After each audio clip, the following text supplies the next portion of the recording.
Hello audience, my name is Isaac Atiers and I am the bot of Bardic Logs and I welcome you to more D&D therapy. I mean, inner demons. A show where even the inner demons need their mental health day. As I welcome you to Side Quest for the Holidays. Part 8. A void card. There we go. And we are live on stream as we talk about death cards and decks of many things. Which, by the way, is still one of my favorite items to ever just casually mention to a player. Because then they're It like, is the most what? beautiful. Huh? Don't do that to us. I once had an entire campaign built around deck of many things. I can see that. I can see that. 110%. Granted, the deck of many things was massively changed for that campaign. From instead of really steak, I see that from where it was half mostly bad to mostly good. It's like, what's it called? A spectrum. Yeah. It went from chaotic evil to lawful good, basically. And with that, You're making me want to smoke now, and I do not appreciate it. what can I say? I'm very pro 420. Oh, first. Okay, so before we get started, Yes. where did 420 originate? I want to see if you know. Did not... Hitler's birthday. No, it's not a birthday. I don't know without looking it up. Well, don't look it up. Okay. I'll tell you. So it was about these three kids in this high school, I think in California or something like that. And every day they met up at 420. And that was it. Really? That's it? Yeah, that's it. That's very simple, actually. Yeah. It's like no one's birthday. It has nothing to do with Bob Marley. It's nothing about cops. It's just literally about three kids meeting up at their school at like 420 every day. I guess that would make And sense. it just Just right spread like before wildfire. like final period. You want to get high and say screw it with your final period. I can see it. Yeah. That's weird. So yeah. All right. Fair enough. Fair enough, man. And now you're a better stoner because of it. You're a more well-informed stoner. Everyone, thank Cammy. All right, let me switch Go over ahead. to our D&D real quick. I always remember I gotta go from the game recording to our D&D recording. There we go.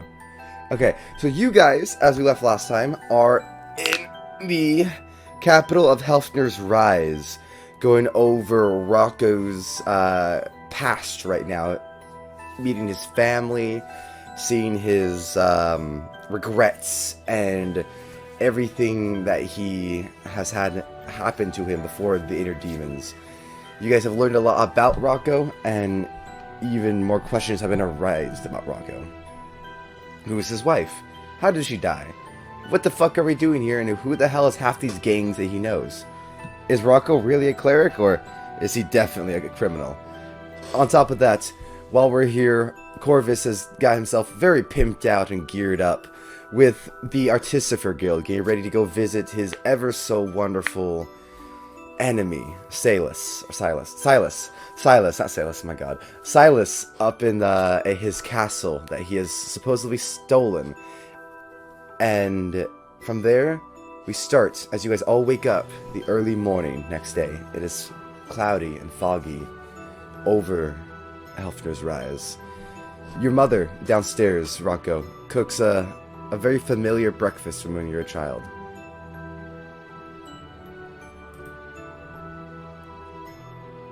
You hear a knock on your door, Rocco.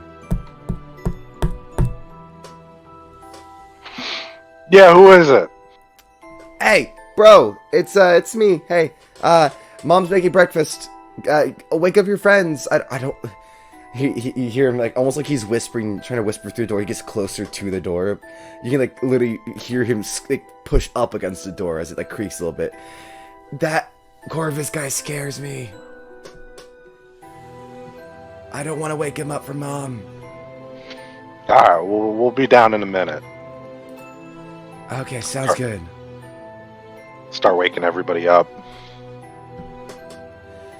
Yep, you guys all wake up one by one. Cammy, Roberts, as Rocco wakes you up. I like to imagine, just to mess with Rocco, Rob. Ever since you told him you're a vampire, the fact that he's been kind of like, oh, I like to imagine you're like sleeping upside down just to mess with him. That and sometimes just being a crow looking at him as he wakes up. I'll call a raven. The crow waves. Rocco, you know it's Corvis. Like, God damn it, stop this creepy shit. It's really fun. It's gonna have to buy more garlic. Doesn't do anything. Just a vampire telling you it doesn't do shit. It's very funny to me. I mean, if you want to know what all the weaknesses of a vampire, I do have a tome of that shit, like, on me.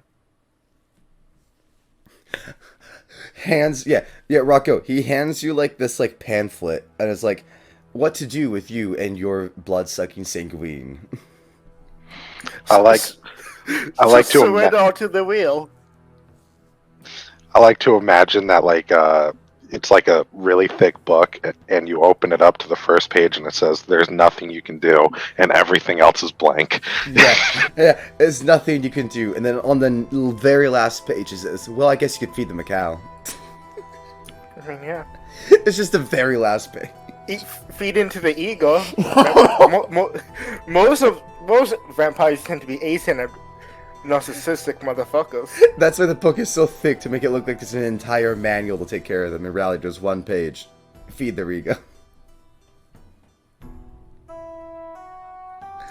But either way, you guys, as breakfast goes on, very casually discuss vampire tendencies, and I like to imagine, Corvis, you do explain to Rocco a little bit more about the reality of what it is to be a vampire. Not just bitey-bities, it's more, self-awareness and understanding and all that kind of stuff. Yeah, that's trying to make a point that, for the most part, vampires are not what they are in the stories. I mean, so they're all assholes who do it, but most stories currently comes from failed vampire attacks, not, vampires who are still sane. And so it'd be hard to live if, you're a constant threat. Rocco, your youngest brother, let me see, what is your youngest brother's name again? Let me double check. Riven? Riven, thank you, okay, thank you. Riven lifts up some raw garlic directly to you, Corvus, and goes, "Heathen, unholy one!" As he touches you. I like to imagine at first Robert, you go, "Oh no!" And then you're like, never mind, it doesn't do shit. Why do you expect that to do shit? I'm not a vampire.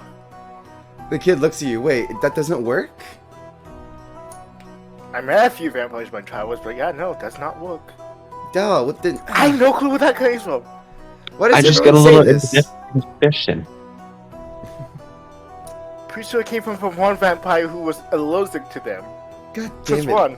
They throw down the garlic, like, son of a I think his bitch. name was like Strahd or something. Strahd? Oh, yeah, I read him in my fairy tale books. Yeah, I think he was the one who was allergic to garlic and got his ass kicked by a bunch of people wielding garlic weapons. Between this and Chocula, I don't know what to believe. Riven goes and eats his cereal.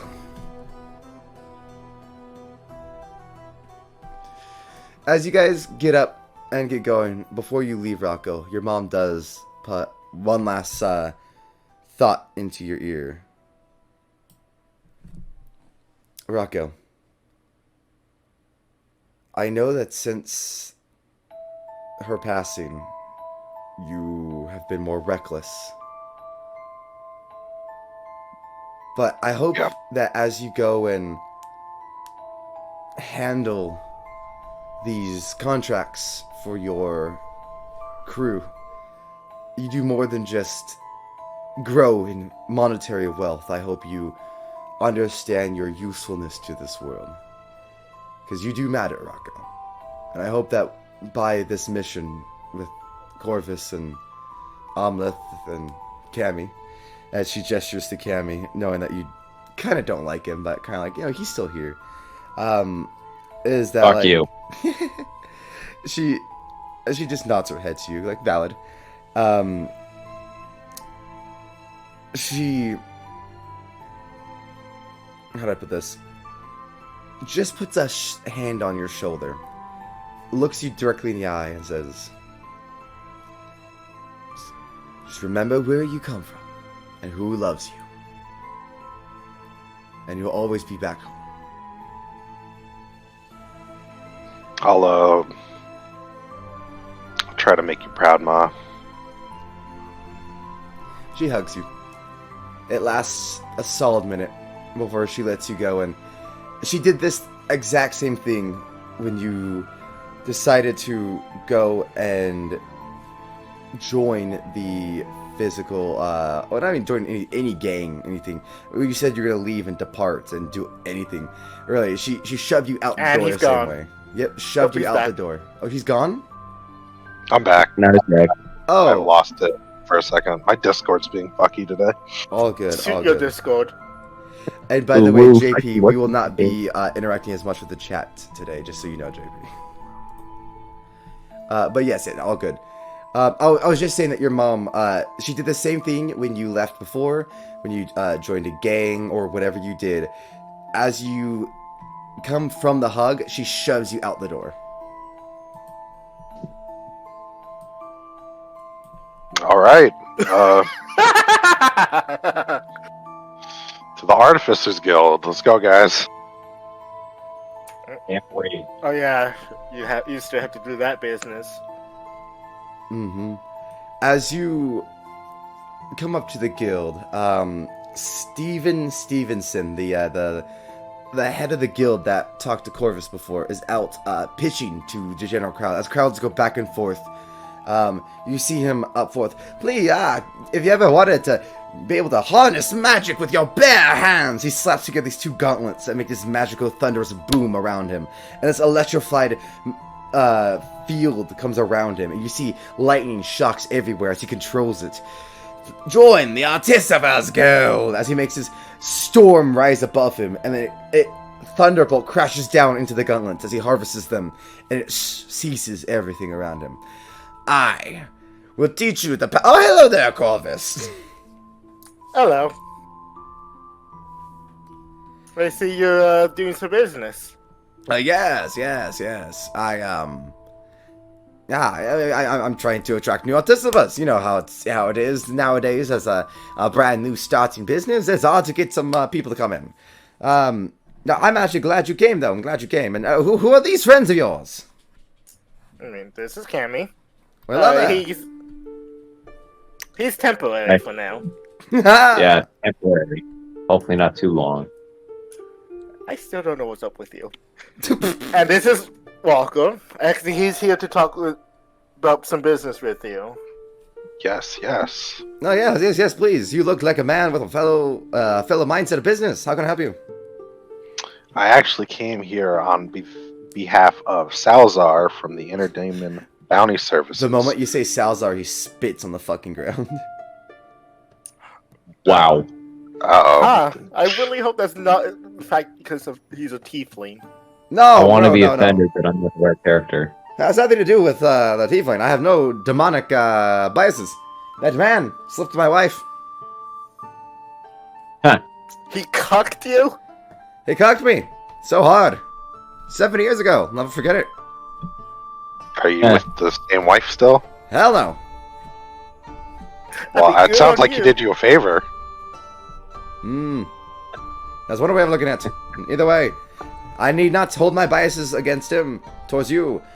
He shakes his head a little bit, like almost like he's trying to let go of this like anger. You didn't realize his tiny little gnomish hands were squeezed hard and tight around the gauntlets. Maybe even Corvis, you had the moment where you notice like these like arcs of lightning starting to go out as his anger grew for a moment. And he takes off the gauntlets, knowing that if anger gets out of control, he might arc a bolt of lightning towards someone by accident. Puts him to the side, and either way, how can I help you, good Rocco? What does that heathen need? He would like you to upgrade Castle Daemon. Do some renovations. And why in God's name would I help the man that stuck his dick in my wife? Don't think of it as helping Salazar. You're not helping Salazar. Who you're helping is all these people who have issues with monsters and things that go bump in the night. Plus, he can And it's charge business. a lot of money. That is true. I could charge From him. what I've read him, that man loves his money, so. Alright, now what? With that little extra from Corvis, roll persuasion, Rocco, with advantage.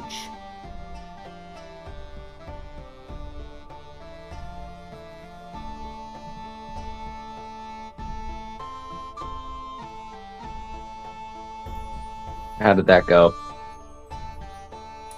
You alive there? Double 22. 22 twice. Nice. So, he strokes his chin. Alright, fine. I'll send him his letter. He'll get his assessments if he wants. But I won't be charging him an arm and a leg for it. No doubt about that. I mean, I remember Kelly, all he told us was, just to try to convince you. Yeah, tell us to negotiate your price. Well, how about this? The price of negotiation is to uncuck my wife. That's pretty sure you need some sort of god interference with that, or some sort of something. Oh my god. Fight the deck of ready 15 draws the fates card. Oh fuck, guess we have to do that. Yeah, he's like, yeah, if you ever draw a deck of many things, just uncuck me, please. I have prestidigitation. I could clean the sheets if you'd like.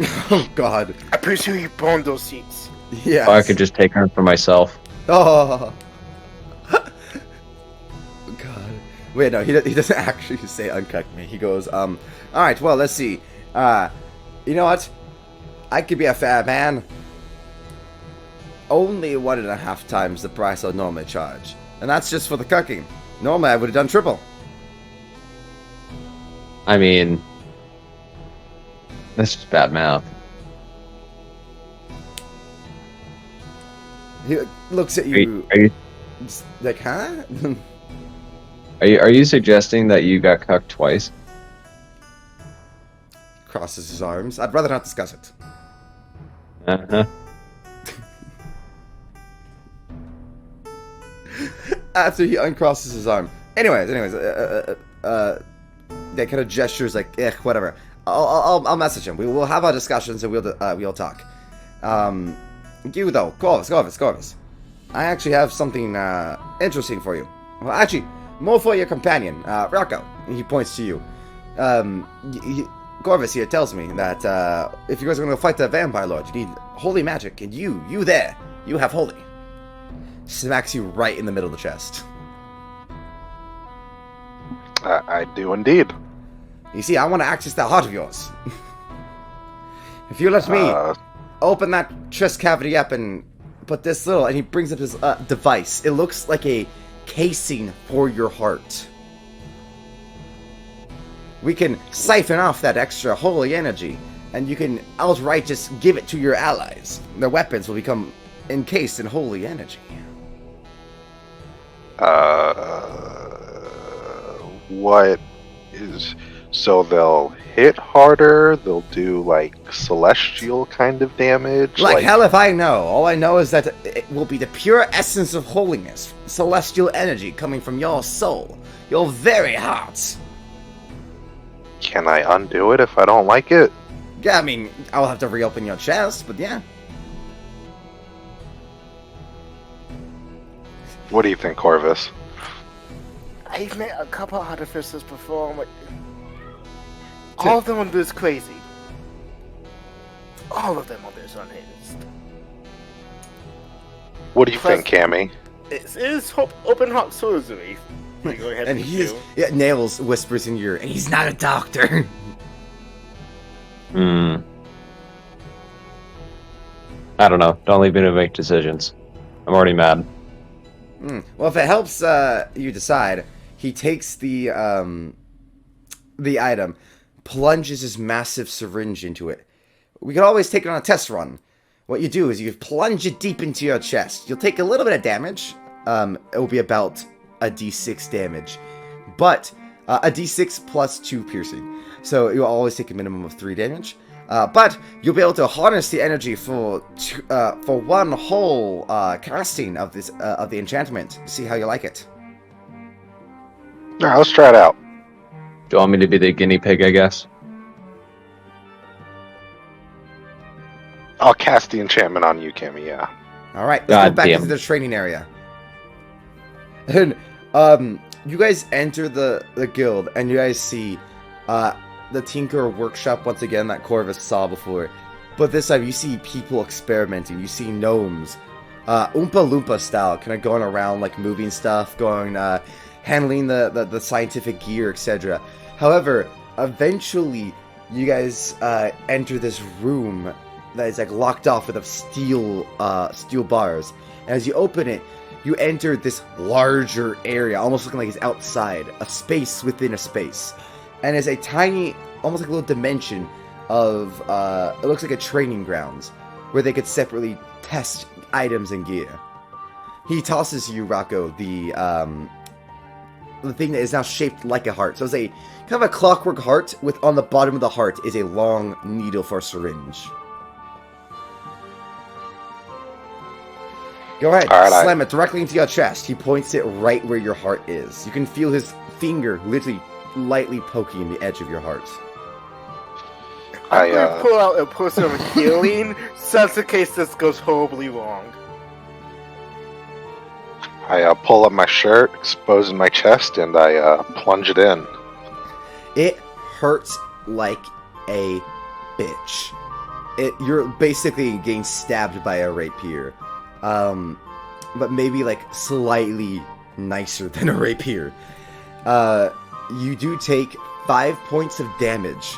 As it's your first time doing it, you don't hit it right away. You don't pierce right away, like, ow, ow. And then he goes, no, do it right. And he slams it right on the top with his fist, deepening it directly. You can feel it pierced into your heart. It hurts for the first time. You take a deep breath, but as you do, you see it click, click, click, click, click, click, click, click, click, click. The heart starts spinning. These gears start going. And from the very top, a little hatch opens. And this yellow and white, sparkling energy comes out. Something you've barely ever seen from yourself when you were in the deepest of your studies to your holy magic, Rocco. You see it come out. And as it starts to wrap around your hand, you hold it up. And you can feel you can throw it. It's almost like a firebolt. And as you hold it forward, you yeet it forward. It wraps around you, Cammy. And as you feel your arms and muscles, you have, for 1 minute, celestial wings pop up from your back, Cammy. You have the armor laid upon you meant for a god. You get +2 to your AC, 30 flying speed, and deal an extra d6 radiant damage. Huh. I thought this was gonna hurt. You look at Rocco. Rocco, you are low-key crying right now. It hurts like a bitch. You need a healing potion there, Rocco? No, I'm good. Ah. I'm just chuckling to myself. Does this require concentration? Yes. As long as the spell is active, you're not able to remove the heart from your chest. Right, the syringe from the side. The syringe. I don't think Rocco's moving his heart from his chest at all. You're right. So I meant the syringe. If you remove the syringe, and as you do, an entire 1 round later, so about 6 seconds later, the stream of magic cuts from the heart that's on the syringe, and the wings and everything fades away from around you, Cammy. Aw, damn it. You could boost one of your allies like that, Rocco. So, one person at a time, and it'll be a concentration. You can do other spells that require not concentration. You see him take up this ruin, slap it directly into the back of the ruin, and slap it directly into where your chest is. There. Now you won't have to focus on it. It will automatically focus on that. You can do other spells, but It will require concentration, which means every time you get hit, you have to do a concentration check. You must focus. He slaps you in the face. Focus, see? Wait. So let me understand. I could cast other spells, but I can't cast other spells that require concentration. Yes. Alright, I want to try and stab the heart into my chest again. And this time I want to attempt to twin cast this celestial buff onto both Corvis and Cammy. Ooh, that's good. Okay. This time, you take 6 points of damage, as it takes more from your vitality this time. At first, it's only 2. You take actually less damage than last time. You're like, okay, I think I got it. Oh, that hurts like a bitch. I got it. But then, you start pulling more magic from yourself. You guys see as Rocco, from this needle in his chest, wraps his hands around it. You see almost like he's pulling the magic from it, from the bottom to the top, like a toothpaste container. He's like squeezing it out, and as he does, he holds them both into both hands. And as you use your sorcery points to essentially multiply it, you hold it up. And now Rocco and Corvis and Cammy, as he slams it into the ground, erupting around you both, is this holy aura as these chains wrap around you, becoming your armor. Your wings pop out, and your weapons glow. Holy magic. Huh. This is not boning me. I'm surprised. Huh. You do notice, Corvis, it is like right over your skin. It is right. It's not touching your skin. It's like right over. Like, fuck you. I don't want to touch you. If I have to. If I don't have Would- to. Gross. Would Amleth get hurt if he got touched by holy magic, by the way?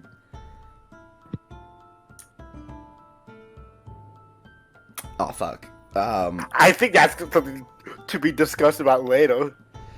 I like to imagine yes, but right now it's just burning. It burns, but I like to imagine you're trying not to show them necessarily.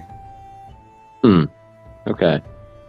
As it's not an offensive spell, I like to imagine that defensive burns you, makes you uncomfortable. Offensive hurts you exceptionally. Okay, If that makes sense. interesting. Right. So it's Okay. like touching something hot, but it's not hot enough to burn to actually harm you. Yeah, but it's like so uncomfortable. It's like staying right next to a fireplace with your sweater on for way too long. Huh, okay. That makes sense. Yes. As you do this though, Rocco, you do feel your chest hurts and aches. Tapping on your back, Stevenson does go, okay, calm down. You only want to do this twice a day at most. You don't want to over-exhilarate yourself. During the third time, you might pass out. And then we have to draw dicks on your face. Yeah. How much is this going to cost me? This will not cost you anything. Just give me the field research notes. Wow. Let's just say Corvis left a good impression on me.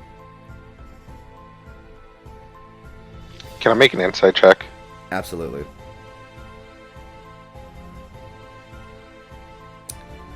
In fact, 17. please do. You get Oh, this God. look of madness in his eyes. You don't think he doesn't like Corvus. You don't think he has Corvus's intention of the best intention in his mind. But I will remind you that it echoes through your head of Corvus's thoughts. Yeah, all artificers are mad geniuses. Geniuses, mad, crazy. The fucking unhinged. Unhinged. And you're like, oh, and maybe connects to dots in your head where you're like, yeah, this may blow up. I'm going to jam it in my chest a third time. Oh, Jesus fucking Christ, Rocco. Give me a Constitution saving throw. Yo, Stevenson, you got a marker around this area? 4.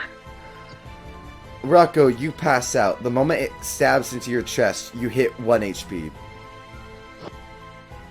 Rocco, you're pale, unconscious on the ground. You all look at him. Instead of holy energy, Rocco, you're not aware of this, but Corvis and Cammy, you are. and the artificer looks really uncomfortable when it happens. Coming from inside him is blood red magic. It no longer is holy. You're now taking from Rocco.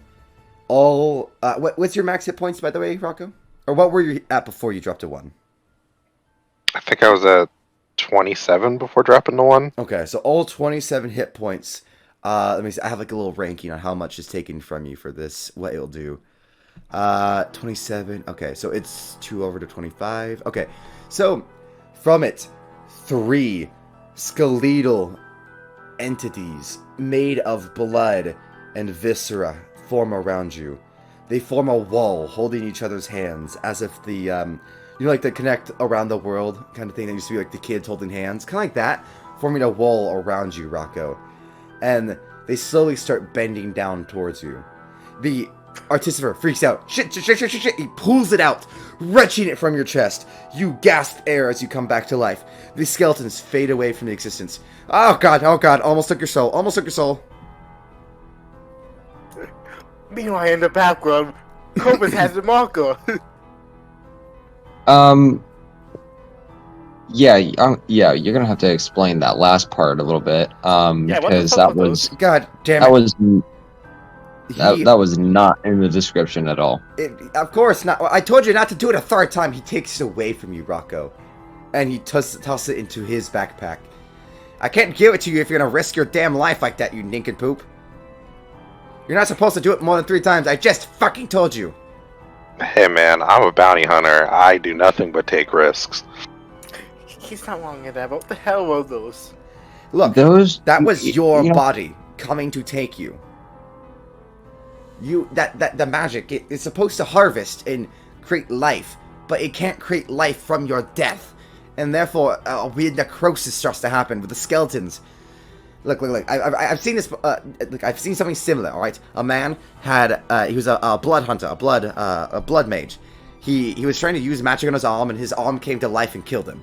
Well, it strangled him. He chopped off his own arm, and then his arm continued to strangle him. That's besides the point. Is your body can turn on itself with the magic. Magic is very untethered, crazy. You're not supposed to over-push your body like that. If those skeletons would have touched the heart, they would have claimed you. Wow. Well, I mean, you could have honestly mentioned that part before, instead of just saying, oh, don't do it a third time, tempting us. Ha ha ha. Like, you could have told us that. Why do you think I'm having field notes? He, literally raises his hand as, I fucking give up. I didn't know this was gonna happen. I told you to be careful. How did you...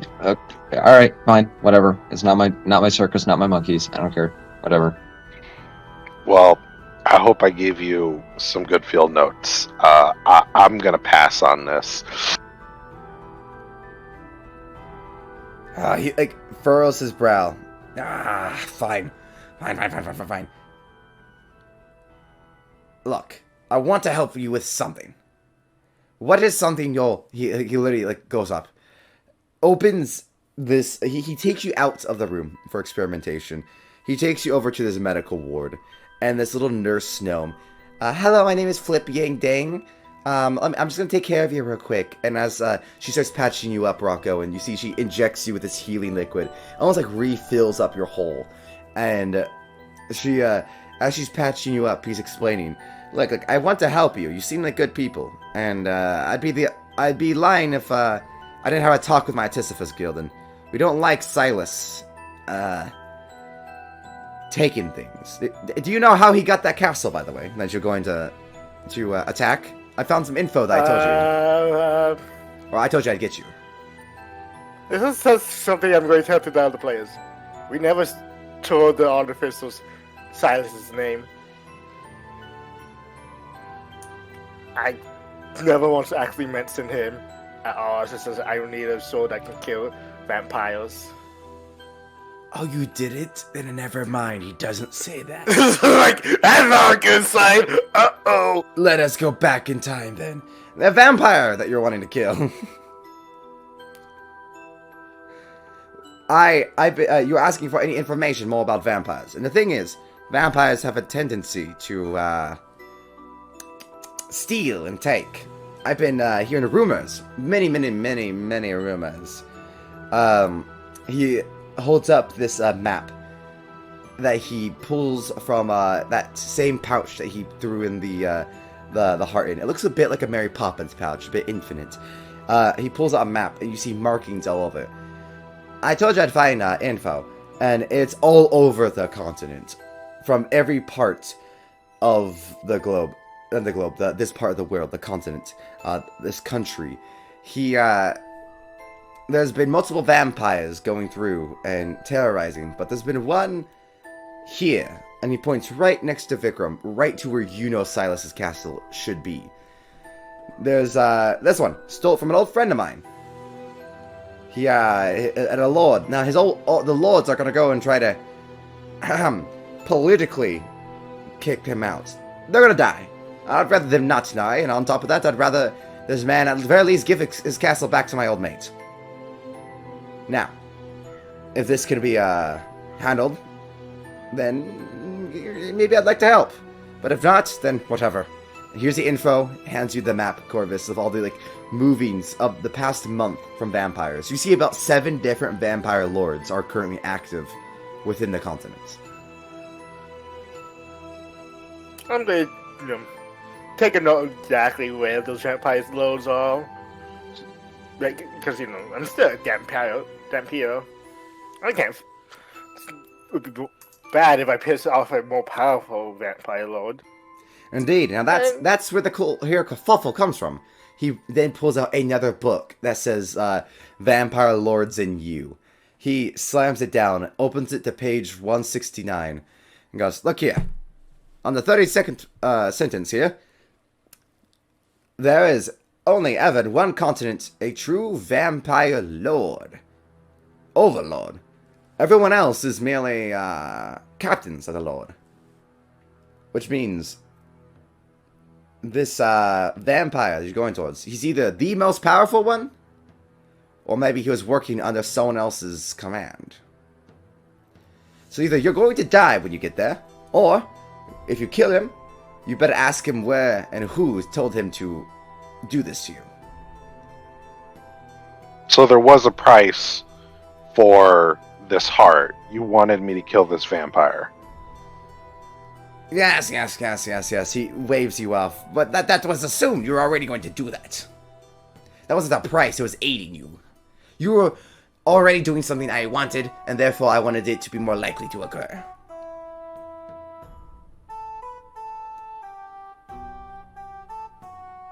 He looks at you. Right. Does that make sense? What? I'm not taking that godforsaken heart thing. You what don't else have you to. got? But what if I re-engineer it? Give me an hour. What if I re-engineer it so you use it on the vampire? Suck out his blood, like I did to you. Make it happen every time, and instead, you make him weaker, incapable of using blood magic.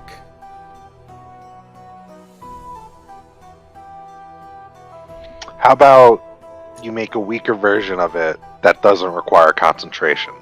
Maybe instead of affecting Corvis and Cammy, and instead affects their weapons. Fine. I'll make like a wristwatch that plucks your blood, whatever. And if I use it too many times, is it going to kill me? No, but it will possibly have a spike. Your body still won't like it, but it's a lot less intense. Instead of killing you, you'll just take an extra D something of damage. Alright, fine. I would take that modified version of that syringe that, sucks the blood of that vampire. I can only focus on one. Would you rather either weaken the vampire or strengthen your allies? And do Rocco's request. Alright. Then give me... he looks at it. An hour. Maybe 2. Go do what you want. I don't know. Visit your family in the city. I don't care. But give me about 2 hours. I'll be back. Alright, I have some errands to run anyway, so I'll see you soon. And if you like that video and like to see more content, please drop a like and subscribe to Wolfer28, or to give us a follow and a rating on both Spotify and iTunes as Bardic Logs. Thank you very much. We hope to see you next time.